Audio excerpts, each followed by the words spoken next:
नमस्कार आकाशवाणी कटक आंचलिक संवाद पढ़ुछंती आदित्य नारायण दास। मुख्य संवाद प्रधानमंत्री आसंताकाली मन की बात 131तम संस्करण रे देशवासी करिवे भाव विनिमय। विधानसभा बजेट अधिवेशन पंचम दिन में चाषी और विभिन्न प्रसंग को नहीं विरोधी दल सदस्यों हट्टगोल जो सोमवार पर्यंत गृह मुलतवी। नूआदिल्ली में आज उद्यापित होउछि भारत कृत्रिम बुद्धिमत्ता प्रभाव प्रदर्शनी। सहरांचल बासहीन और निम्न मध्यवित्त परिवार को पीएमएवाई अर्बान बंधु योजन सुलभ मूल्य रे पक्का घर जोगाइदेवे सरकार। एवं कृषि रे नवसृजन और कृत्रिम बुद्धिमत्तार व्यवहार कृषकों को लाभान्वित करुछि कहिले उपमुख्यमंत्री कनक वर्धन सिंहदेव। विस्तृत संवाद प्रधानमंत्री नरेंद्र मोदी आसंताकाली पूर्वाह्न 11टारे आकाशवाणी मन की बात कार्यक्रम देशवासी भाव विनिमय करेंगे। यह मन की बात 131तम संस्करण हेब। कार्यक्रम आकाशवाणी और दूरदर्शन समस्त केन्द्र आकाशवाणी संवाद वेबसाइट और news on AIR mobile app उपलब्ध हेब। आकाशवाणी संवाद डीडी न्यूज पीएमओ एवं सूचना और प्रसारण मंत्रालय यूट्यूब चैनल रे मन की बात कार्यक्रम लाइव स्ट्रीमिंग हेब। प्रधानमंत्री संबोधन पर आंचलिक भाषा मन की बात प्रसारण करा। आंचलिक भाषा यार भाषांतर पुनः राति 8टारे प्रसारण करा। सप्तदश विधानसभा बजेट अधिवेशन पंचम दिन में आज विभिन्न प्रसंग को नहीं विरोधी दल सदस्य माने हट्टगोल करिबारु द्वितीयार्धरे गृह कार्य मात्र 12 मिनिट चली पारिथिला।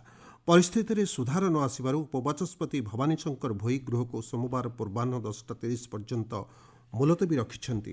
प्रथमार्धरे प्रश्नोत्तर कार्यक्रम चलिथिबा बेले विरोधी बीजेडी और कांग्रेस दलर सदस्य माने चाषींक विभिन्न समस्या नहीं गृहर मध्यभाग को आसी विशृंखला सृष्टि करथिले। एथिपई बाचस्पति सुरमा पाढ़ी प्रथमे गृह को पूर्वाह्न 11:30 और परे अपराह्न 4टा पर्यंत मुलतवी रखिथिले। विधानसभा आज महिला और शिशु विभाग, निर्माण, पर्यटन, अबकारी, मिशन शक्ति और आईन विभाग 30टी प्रश्न आलोचना ग्रहण करा जाइथिले मध्य विरोधी सदस्यों हट्टगोल जो ताहा संभवपर हो पारि नथिला। तेबे केतक प्रश्नर लिखित उत्तर गृह रे उपस्थापित होइथिला। नूआदिल्लीर भारत मंडपम ठारे चलिथिबा भारत कृत्रिम बुद्धिमत्ता प्रभाव प्रदर्शनी 2026 आज उद्यापित होउछि।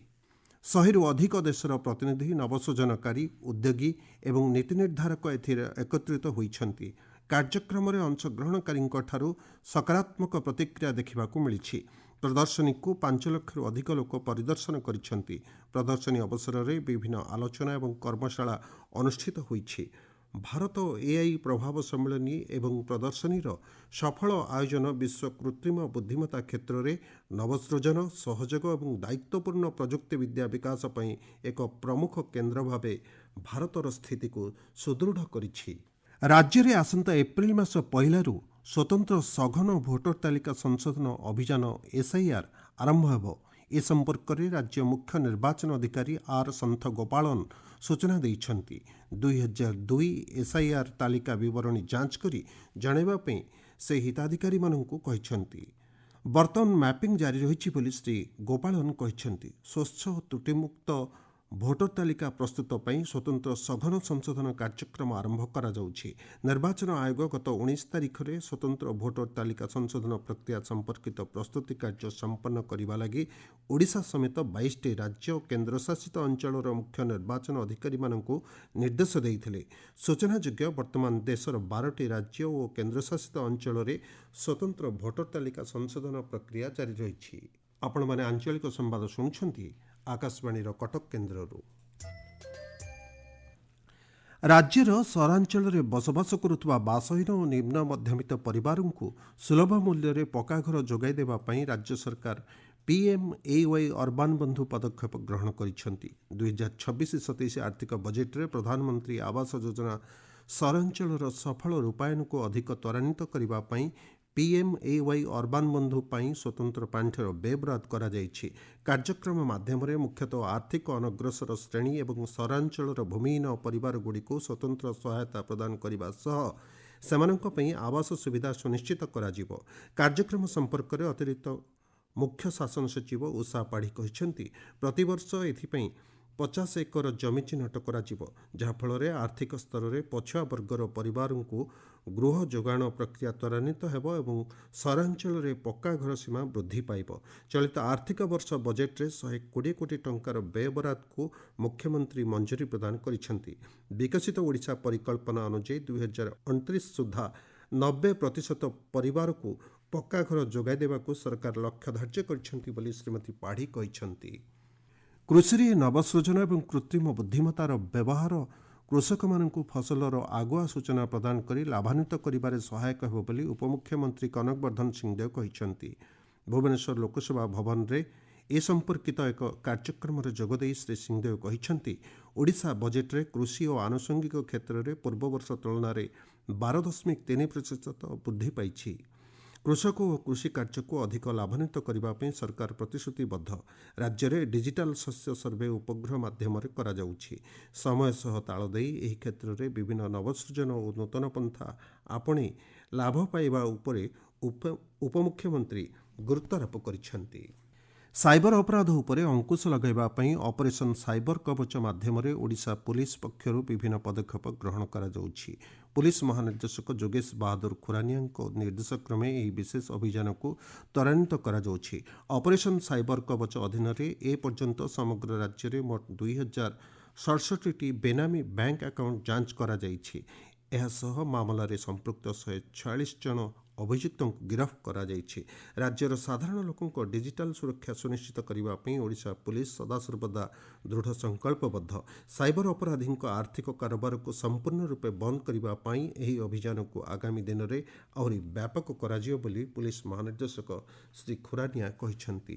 ପୂର୍ବତଟ ରେଳପଥର ମହାପ୍ରବନ୍ଧକ ପରମେଶ୍ୱର ଫୁଙ୍କୱାଲ ଆଜି ପ୍ରମୁଖ ରେଳବାଇର ସୁରକ୍ଷା ମାନଦଣ୍ଡ, ଭିତ୍ତିଭୂମିର ସ୍ଥିତି ଏବଂ କାର୍ଯ୍ୟଦକ୍ଷତା ସମୀକ୍ଷା କରିବା ପାଇଁ ଖୋର୍ଦ୍ଧା ରୋଡ୍ ଡିଭିଜନ ଅନ୍ତର୍ଗତ ନୟାଗଡ଼ ଜଖପୁରା ଷ୍ଟେସନର ସୁରକ୍ଷା ଯାଞ୍ଚ କରିଛନ୍ତି।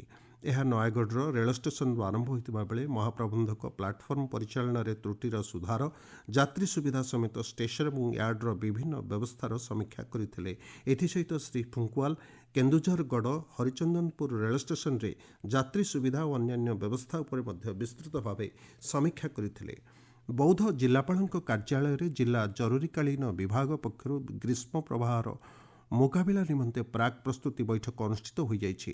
ଜିଲ୍ଲାପାଳ ବିଭୂତି ଭୂଷଣ ନାୟକ କାର୍ଯ୍ୟକ୍ରମରେ ଯୋଗଦେଇ ଗ୍ରୀଷ୍ମ ପ୍ରବାହକୁ ପ୍ରତିହତ କରିବା ପାଇଁ ବିଭିନ୍ନ ପଦକ୍ଷେପ ସମ୍ପର୍କରେ ବିଭାଗୀୟ ଅଧିକାରୀମାନଙ୍କ ସହ ବିସ୍ତୃତ ଭାବେ ଆଲୋଚନା କରିଥିଲେ। ବିଶେଷକରି ସ୍ୱାସ୍ଥ୍ୟ, ଶିକ୍ଷା, ଶ୍ରମ, ଜିଲ୍ଲା ସାମାଜିକ ସୁରକ୍ଷା ଓ ପାନୀୟ ଜଳ ବିଭାଗର ଅଧିକାରୀମାନେ ସେମାନଙ୍କ ଦାୟିତ୍ୱକୁ ସୁଚାରୁ ରୂପେ ତୁଲାଇବା ପାଇଁ ଶ୍ରୀ ନାୟକ ନିର୍ଦ୍ଦେଶ ଦେଇଥିଲେ। ବୌଦ୍ଧ ଜିଲ୍ଲା ଆଇନସେବା ପ୍ରାଧିକରଣ ପକ୍ଷରୁ ବୌଦ୍ଧ ମହିଳା ଉଚ୍ଚ ମାଧ୍ୟମିକ ବିଦ୍ୟାଳୟରେ ବାଲ୍ୟବିବାହ ସମ୍ପର୍କିତ ଆଇନ ସଚେତନତା କାର୍ଯ୍ୟକ୍ରମ ଅନୁଷ୍ଠିତ ହୋଇଯାଇଛି। କାର୍ଯ୍ୟକ୍ରମରେ ଜିଲ୍ଲା ଆଇନସେବା ପ୍ରାଧିକରଣ ସଚିବ ଶ୍ରଦ୍ଧାଞ୍ଜଳି ରାୟ ଯୋଗଦେଇ ବାଲ୍ୟବିବାହ ଆଇନର ବିଭିନ୍ନ ଦିଗ ସମ୍ପର୍କରେ ଆଲୋଚନା କରିଥିଲେ। ନୟାଗଡ଼ ଜିଲ୍ଲା ଦଶପଲ୍ଲା ବ୍ଲକର ଟାକରା ପଞ୍ଚାୟତ ମଞ୍ଜୁରୀଠାରେ ପ୍ରସ୍ତାବିତ ବୃତଙ୍ଗ ଜଳସେଚନ ପ୍ରକଳ୍ପ ଦ୍ୱାରା ବାସଚ୍ୟୁତ କୁଲୁରୁକୁମ୍ପା ପଞ୍ଚାୟତର ଗୁଣ୍ଡୁରି ବାରି, ତଳ ଡିକିରି ଓ ଉପର ଡିକିରି ଗ୍ରାମବାସୀଙ୍କୁ ନେଇ ଜମି ଅଧିଗ୍ରହଣ, ପୁନର୍ବାସ ଓ ଥଇଥାନ ସମ୍ପର୍କିତ ଜନଶୁଣାଣି କାର୍ଯ୍ୟକ୍ରମ ଅନୁଷ୍ଠିତ ହୋଇଯାଇଛି। ଶିବିରରେ ମୃତଙ୍ଗ ପ୍ରକଳ୍ପ ନିର୍ଦ୍ଦେଶକ କାଲ ମାଝୀ, ସ୍ଥାନୀୟ ସରପଞ୍ଚ ପ୍ରମୁଖ ଉପସ୍ଥିତ ରହି ବିଭିନ୍ନ ସମସ୍ୟା ସମ୍ପର୍କରେ ଆଲୋଚନା କରିଥିଲେ। ନୂଆପଡ଼ା ଜିଲ୍ଲା କୋମନାସ୍ଥିତ ପଞ୍ଚାୟତ ସମିତି ସ୍ନାତକ ମହାବିଦ୍ୟାଳୟର ଜାତୀୟ ସେବା ଯୋଜନାରୁ ରାଜ୍ୟକୁ 3 ଜଣ ସ୍ୱେଚ୍ଛାସେବୀ ମନୋନୀତ ହୋଇଛନ୍ତି। ଏହି ଅବସରରେ କଟକର ମହାନଦୀଠାରେ ରାଜ୍ୟ ସରକାରଙ୍କ ପକ୍ଷରୁ ଏକ ଦୁଃସାହସିକ ଜଳକ୍ରୀଡ଼ା ଶିବିର ଚଳିତ ମାସ 21ରୁ 24 ତାରିଖ ପର୍ଯ୍ୟନ୍ତ ଚାଲିବ। ନୟାଗଡ଼ ଜିଲ୍ଲା ଓଜନ ଓ ମାପ ବିଭାଗ ଦ୍ୱାରା ନୂଆଗାଁ ବ୍ଲକ ଅନ୍ତର୍ଗତ ମହିପୁର ଜଗନ୍ନାଥ ମନ୍ଦିର ପରିସରରେ ଖାଉଟି ସଚେତନତା କର୍ମଶାଳା ଅନୁଷ୍ଠିତ ହୋଇଯାଇଛି। ସମ୍ବାଦ ଶେଷ ହେବା ପୂର୍ବରୁ ମୁଖ୍ୟ ସମ୍ବାଦ ପୁଣିଥରେ।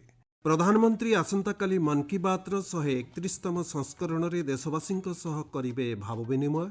ବିଧାନସଭା ବଜେଟ୍ ଅଧିବେଶନର ପଞ୍ଚମ ଦିନରେ ଚାଷୀ ଏବଂ ବିଭିନ୍ନ ପ୍ରସଙ୍ଗକୁ ନେଇ ବିରୋଧୀ ଦଳ ସଦସ୍ୟଙ୍କ ହଟ୍ଟଗୋଳ ଯୋଗୁଁ ସୋମବାର ପର୍ଯ୍ୟନ୍ତ ଗୃହ ମୁଲତବୀ। ନୂଆଦିଲ୍ଲୀରେ ଆଜି ଉଦ୍ଯାପିତ ହେଉଛି ଭାରତ କୃତ୍ରିମ ବୁଦ୍ଧିମତ୍ତା ପ୍ରଭାବ ପ୍ରଦର୍ଶନୀ। ସହରାଞ୍ଚଳର ବାସହୀନ ଓ ନିମ୍ନ ମଧ୍ୟବିତ୍ତ ପରିବାରଙ୍କୁ PMAY ଅର୍ବାନ ବନ୍ଧୁ ଯୋଜନାରେ ସୁଲଭ ମୂଲ୍ୟରେ ପକ୍କା ଘର ଯୋଗାଇ ଦେବେ ସରକାର।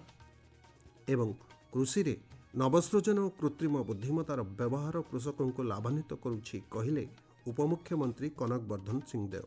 ଆଞ୍ଚଳିକ ସମ୍ବାଦର ପ୍ରସାରଣ ଆଜି ପାଇଁ ଏତିକିରେ ଶେଷ ହେଲା।